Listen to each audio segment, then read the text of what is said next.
La santé, c'est sérieux. Mais on peut quand même passer un bon moment. Regardez Démo avec masanté.re et changez votre regard sur la santé.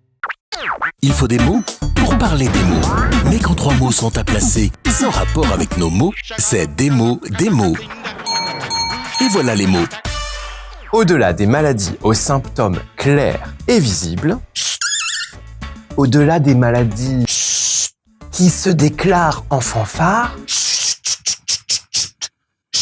il y a des maladies qui envahissent l'organisme sans crier gare. Ces maladies silencieuses se développent à l'insu des personnes atteintes qui ne ressentent ni douleur ni gêne. Des maladies qui font pas mal et qui présentent pas de désagréments?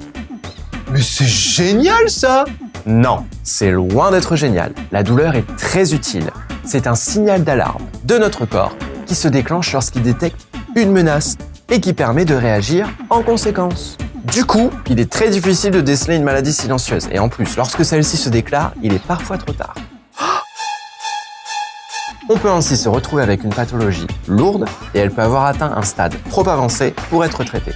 Et on fait comment pour savoir si on a une maladie qui fait à peu près tout pour qu'on la voit pas? On demande à Google, c'est ça?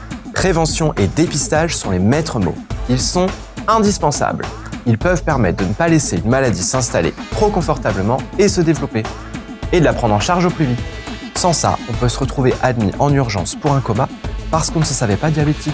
Et encore, je vous parle pas de l'hépatite B, de l'hypercholestérolémie familiale ou du cancer du côlon. Et comment on fait pour détecter ces sympathiques maladies? Par exemple, le but serait de ne pas laisser la maladie vous surprendre. Surprise! Une fois le diagnostic posé, un changement d'hygiène de vie est souvent nécessaire.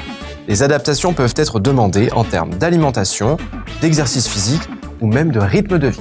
Je pourrais encore manger du curry. Ces changements à opérer au quotidien peuvent s'accompagner d'un traitement médicamenteux afin de prévenir toute complication, comme l'insuffisance rénale chronique grave en cas de diabète. Oh toi, diabète démoniaque, sournoisement tu m'attaques, mais avec mes petits comprimés, mes régulières courses à pied, mon régime au poireau, foie de gaillard, j'aurai ta peau. En conclusion, soyez vigilants, demandez conseil à votre médecin et faites-vous dépister. Il existe de nombreux moyens pour surveiller sa santé de près, alors il serait dommage de s'en priver. La santé, c'est sérieux. Mais on peut quand même passer un bon moment. Regardez Démo avec masanté.re et changez votre regard sur la santé.